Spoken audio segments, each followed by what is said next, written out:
Head teacher examination यानी प्रधान शिक्षक परीक्षा के डीएलएड सिलेबस को मैंने अपने चैनल के थ्रू आपके बीच में पूरा कंप्लीट करवा दिया है और अब उसका प्रैक्टिस सेट भी मैं लगातार आपके बीच में लेकर के आ रहा हूँ क्रमवार। साथ ही दोस्तों, मैं इसमें आपको बहुत से ऐसे तथ्यों के बारे में भी जानकारी दिया हूँ, बहुत से समाजशास्त्रियों के बारे में भी थोड़ी बहुत इन प्रश्नों के माध्यम से आपके बीच में रखा हूँ, लेकिन उनके बारे में आपके साथ विशेष चर्चा नहीं किया है और हो सकता है आपके एग्जामिनेशन में उनसे भी प्रश्न पूछा जाए। इसी को ध्यान में रख करके मैं आपके बीच में अब उन सभी छिपे हुए तथ्यों जो अप्रत्यक्ष रूप से आपसे पूछा जाएगा, जैसे सामाजिक व्यवस्था से, जैसे विद्यालय और समाज है, विद्यालय शिक्षा समाज, अब जैसे विद्यालय में समाजीकरण, इन सब के आधार पर अब आपको सामाजिक विकास से भी संबंधित प्रश्न पूछे जा सकते हैं। तो इसको ध्यान में रखते हुए मैं आज आपको लेव वाइगोत्स्की के बारे में बताने जा रहा हूँ। आज मैं इस वीडियो के माध्यम से आपको लेव वाइगोत्स्की के सामाजिक विकास सिद्धांत, संज्ञानात्मक विकास सिद्धांत और जेडपीडी की अवधारणा के बारे में पूरी जानकारी देने जा रहा हूँ। दोस्तों, लीव वाइगोत्स्की का पूरा नाम लीव सिमनोविच वाइगोत्स्की है।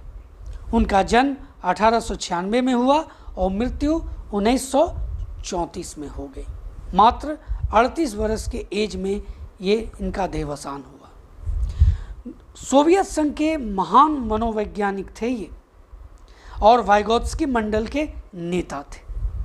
उन्होंने मानव के सांस्कृतिक तथा जैव सामाजिक विकास का सिद्धांत दिया, जिसे सांस्कृतिक ऐतिहासिक मनोविज्ञान कहा जाता है। रूसी मनोवैज्ञानिक लेव सिमनोविच वाइगोत्स्की ने संज्ञानात्मक विकास में सामाजिक अंतःक्रिया पर अधिक बल दिया है और कहा कि समुदाय का सीखने में बहुत महत्व है। सामाजिक अधिगम यानी सोशल लर्निंग की प्रक्रिया विकास के पहले ही आरंभ हो जाती है, यानी विकास शुरू होता है उससे पहले ही क्या शुरू हो जाती है? सामाजिक अधिगम की प्रक्रिया। दोस्तों, व्यक्तिगत विकास को भी सामाजिक विकास के बिना नहीं समझा जा सकता, ऐसा वाइगोत्स्की का कहना था। व्यक्ति की उच्च मानसिक प्रक्रिया यानी हायर मेंटल प्रोसेस की उत्पत्ति भी सामाजिक प्रक्रिया से होती है। वाइगोत्स्की ने अंतरीकरण के सिद्धांत तथा संभावित विकास क्षेत्र, जिसके बारे में मैंने आपको बताया वीडियो के शुरू में ही, जेडपीडी, इसके बारे में और विशेष चर्चा हम लोग करेंगे। अभी हम लोग परिचय जानते हैं। देखिए, यानी जोन ऑफ प्रॉक्सिमल डेवलपमेंट के सिद्धांत दिए हैं। क्वेश्चन ये भी आ सकता है कि जेडपीडी का फुल फॉर्म क्या होता है, तो उसका full form zone of proximal development होता है। वाइगोत्स्की के अनुसार अधिगम और विकास की पारस्परिक प्रक्रिया में बालक की सक्रिय भागीदारी होती है, जिसमें भाषा का संज्ञान पर सीधा प्रभाव पड़ता है। ध्यान दीजिए, भाषा के संज्ञान पर सीधा प्रभाव पड़ता है अधिगम और विकास की पारस्परिक प्रक्रिया में बालक की सक्रिय जब भागीदारी होती है, जिसमें अधिगम और विकास अंतर संबंधित प्रक्रियाएं हैं। ध्यान दीजिए, ये बहुत ही इम्पोर्टेंट पॉइंट है। अधिगम और विकास अंतर संबंधित प्रक्रियाएं हैं जो छात्र के जीवन के पहले दिन से प्रारंभ हो जाती है। तो ये बहुत ही इम्पॉर्टेंट है। यहाँ पर ये जो वाइगोत्स्की ने कहा है कि अधिगम और विकास अंतर संबंधित प्रक्रियाएं हैं जो छात्र के जीवन के पहले दिन से ही प्रारंभ हो जाती है। दोस्तों, हम लोग वाइगोत्स्की के सामाजिक विकास का सिद्धांत को समझने के लिए कुछ महत्वपूर्ण बिंदुओं को समझते हैं और इस पर एक एक करके चर्चा करते हैं। इसमें सबसे पहले है संज्ञानात्मक विकास यानी कॉग्निटिव डेवलपमेंट। नंबर 2 है अंतःक्रिया इंटरैक्शन। देखिए, सारांश मैंने आपको पहले बताया, अब इसके बारे में एक एक करके विस्तार से मैं बता रहा हूँ। पहले बिंदु हम लोग देख रहे हैं। नंबर 3 है जेडपीडी। जेडपीडी यानी कि concept of zone of proximal development. उसके बाद आता है संस्कृति का अधिगम पक्ष यानी लर्निंग एस्पेक्ट ऑफ कल्चर। उसके बाद आखिरी में नंबर 5 जो बिंदु है वो है अधिगम स्तर में भिन्नता यानी डिफरेंसेस इन लर्निंग लेवल। तो ये वाइगोत्स्की के सामाजिक विकास के सिद्धांत के प्रमुख बिंदु हैं और अब एक एक करके हम लोग इसके बारे में जानकारी हासिल करते हैं। तो दोस्तों, प्रमुख बिंदु में सबसे पहला है वाइगोत्स्की का संज्ञानात्मक विकास यानी कॉग्निटिव डेवलपमेंट। तो जानते हैं कि संज्ञानात्मक विकास के बारे में वाइगोत्स्की के क्या विचार हैं। तो संज्ञानात्मक विकास में वाइगोत्स्की ने सामाजिक प्रभावों की महत्वपूर्ण भूमिका को स्वीकार किया है। साथ ही इसके अधिगम प्रभावों के संदर्भ में सूचना प्रभाव एवं व्यापक प्रभाव का भी विश्लेषण किया है। तो आपने समझ लिया कि मुख्य रूप से सामाजिक प्रभावों की भूमिका को स्वीकार किया है और इसके अधिगम प्रभावों के संदर्भ में सूचना प्रभाव एवं व्यापक प्रभाव का विश्लेषण किया है। संज्ञानात्मक विकास के प्रमुख साधन के रूप में भाषा का वर्णन करते हुए दोस्तों वाइगोत्स्की ने कहा है कि भाषा संज्ञानात्मक विकास के उपागम के रूप में प्रयुक्त नहीं होती, वरन यह ऐसा उपाय है जो सांस्कृतिक विवरण का आकार प्रदान करती है। यानी भाषा के बारे में क्या कहा वाइगोत्स्की ने कि यह संज्ञानात्मक विकास के उपागम के रूप में प्रयुक्त नहीं होती, वरन यह ऐसा उपाय है जो सांस्कृतिक विवरण को आकार प्रदान करती है। इसके अतिरिक्त संस्थाएं, साधन और प्रतीक व्यवस्थाएं मानव निर्मित वह उपाय है जो ऐतिहासिक एवं सांस्कृतिक व्यवस्थाओं की ओर संकेत करती है। तो ये वाइगोत्स्की के संज्ञानात्मक विकास के मामले में उनका मत है। अब उनका जो नेक्स्ट सिद्धांत है वह है अंतःक्रिया यानी इंटरेक्शन। तो अंतःक्रिया को समझाते हुए, अपने सिद्धांत को देते हुए वाइगोत्स्की ने कहा है कि अंतःक्रिया को सीखने में महत्वपूर्ण योगदान होता है। अंतःक्रिया के माध्यम से छात्र में स्वतः प्रेरणा उत्पन्न होती है खुद से, जो कि उसको सीखने में सहायता प्रदान करती है। अंतःक्रिया जो होती है, इन संबंधों के माध्यम से छात्र स्वयं अपने ज्ञान के भंडार में वृद्धि करते हैं और ये सब किससे होती है? अंतःक्रिया से। दोस्तों, जब छात्र किसी समस्या पर विचार करता है तो उससे संबंधित कुछ तथ्य उसके संज्ञान में होते हैं जो उसे आगे बढ़ने की ओर प्रेरित करते हैं। मान लीजिए कि एक छात्र साइकिल चलाते हुए व्यक्ति को देखता है, तो उसकी प्रक्रिया से संबंधित कुछ तथ्य जैसे साइकिल पकड़ना, साइकिल का स्वरूप, साइकिल को खड़ा करना उसके संज्ञान में होते हैं, जो उसको साइकिल चलाने को सीखने में सहायता प्रदान करता है। इस प्रकार छात्र जो होता है दोस्तों, एक छात्र स्टूडेंट जो होता है, वो स्टूडेंट अंतःक्रिया के माध्यम से सीखता है, ऐसा कहना है वाइगोत्स्की का। अब तीसरे सिद्धांत पर बात करते हैं वाइगोत्स्की का, और वो है JPD की अवधारणा यानी कि concept of zone of proximal development. देखिए, वाइगोत्स्की ने शिक्षक के रूप में अनुभव के दौरान यह जाना कि बालक अपने वास्तविक जो विकास होता है उस स्तर से आगे जाकर समस्याओं का समाधान कर सकते हैं यदि उन्हें थोड़ा निर्देश मिल जाए। इस स्तर को वाइगोत्स्की ने संभावित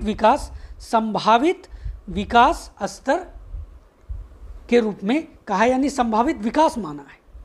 आसान भाषा में अगर कहा जाए तो बालक के वास्तविक विकास स्तर और संभावित विकास स्तर के बीच के अंतर को वाइगोत्स्की ने निकटतम विकास का क्षेत्र कहा है।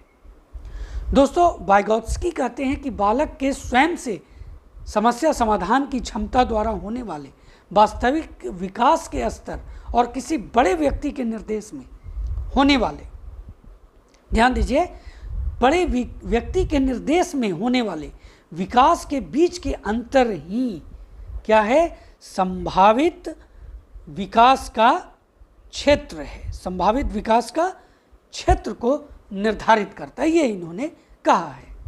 फिर से मैं बताता हूँ वाइगोत्स्की ने क्या कहा है। वाइगोत्स्की कहते हैं कि बालक के स्वयं से समस्या समाधान की क्षमता द्वारा होने वाले वास्तविक विकास के स्तर और किसी बड़े व्यक्ति के निर्देश में होने वाले विकास के बीच का अंतर ही संभावित विकास के क्षेत्र को निर्धारित करता है। दोस्तों, वाइगोत्स्की का कहना है कि यह संप्रत्यय दोस्तों के सहयोग से सीखने और बड़ों के निर्देश में सीखने जितना ही महत्वपूर्ण है।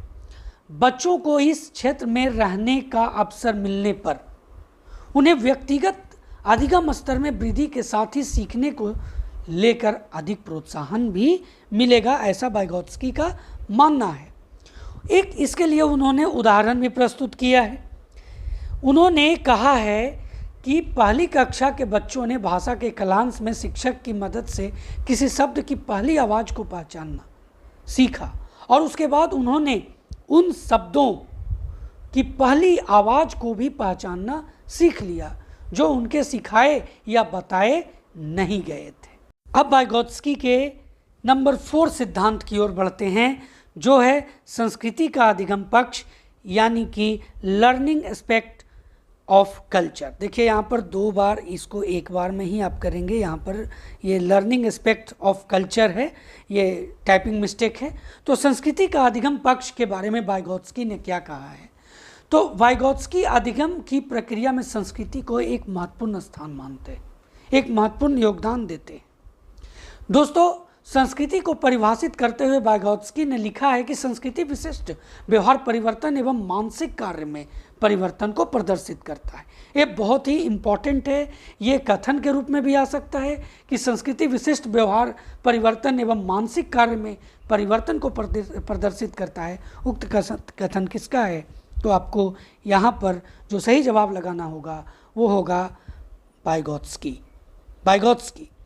अब यहाँ पर देखिए कि इसके अतिरिक्त मानव व्यवहार के विकास का नवीन स्थान भी निर्धारित करता है। वाइगोत्स्की ने यह भी कहा है, एक तरफ उन्होंने कहा कि संस्कृति विशिष्ट व्यवहार परिवर्तन एवं मानसिक कार्य में परिवर्तन को प्रदर्शित करता है, तो दूसरी तरफ कहा है कि इसके अतिरिक्त मानव व्यवहार के विकास का नवीन स्थान निर्धारित करता है।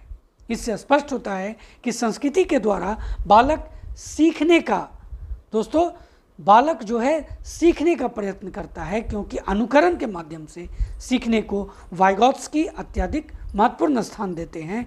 ये भी ऑब्जेक्टिव क्वेश्चन में आ सकता है, आपसे पूछा जा सकता है।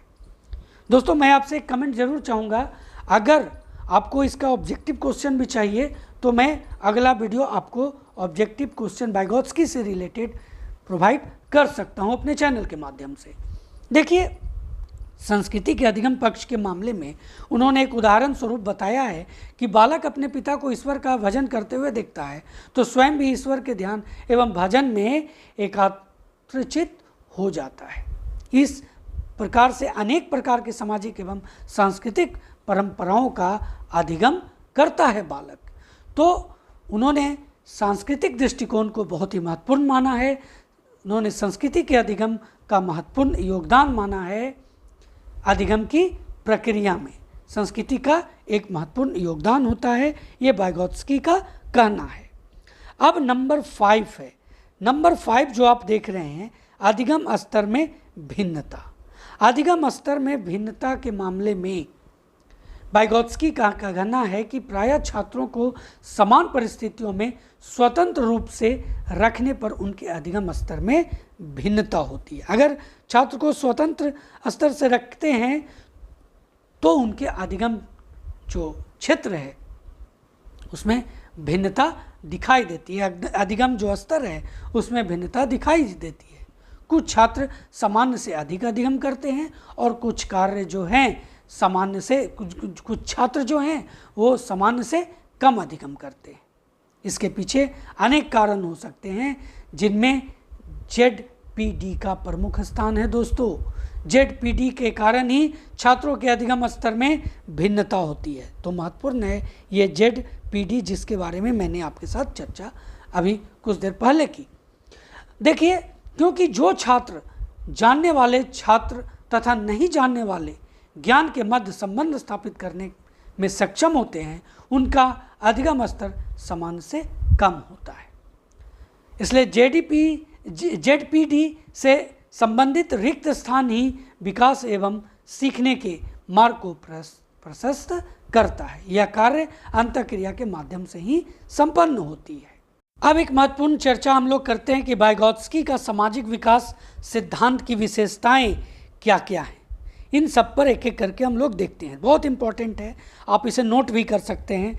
देखिए, सीखना एक सार्वभौमिक क्रिया है जो निरंतरता की स्थिति में पाई जाती है, अर्थात यह प्रक्रिया निरंतर रूप से चलती रहती है। यह है वाइगोत्स्की के सामाजिक विकास सिद्धांत की विशेषताओं का पहला विशेषता।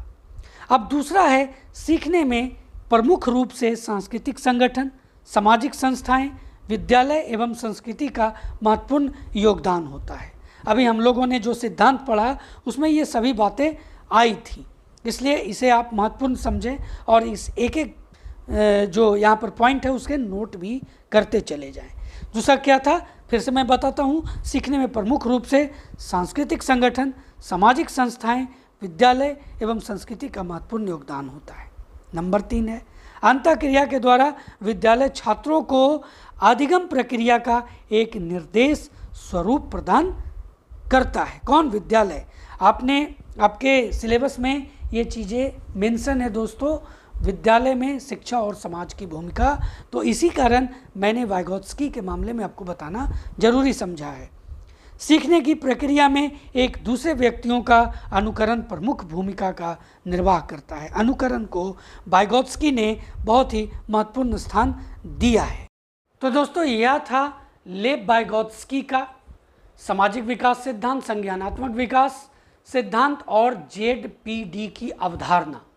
दोस्तों, हो सकता है इससे प्रश्न आपके एग्जामिनेशन में पूछे जाएं, इसलिए इन सब के बारे में आपको जानना बहुत ही ज़रूरी है और इसी को ध्यान में रख करके मैंने ये वीडियो आपके लिए बनाया है। और आप अपना कमेंट ज़रूर करें कि आपको इस तरह के और जो शिक्षा शास्त्री हैं, मनोवैज्ञानिक हैं, जिनके बारे में अप्रत्यक्ष रूप से आपके सिलेबस में पूछा गया है, उनके बारे में भी जानकारी चाहिए अथवा नहीं। उसी के आधार पर मैं इस क्रम को आगे बढ़ाऊंगा। दोस्तों, अगले वीडियो तक जय हिंद।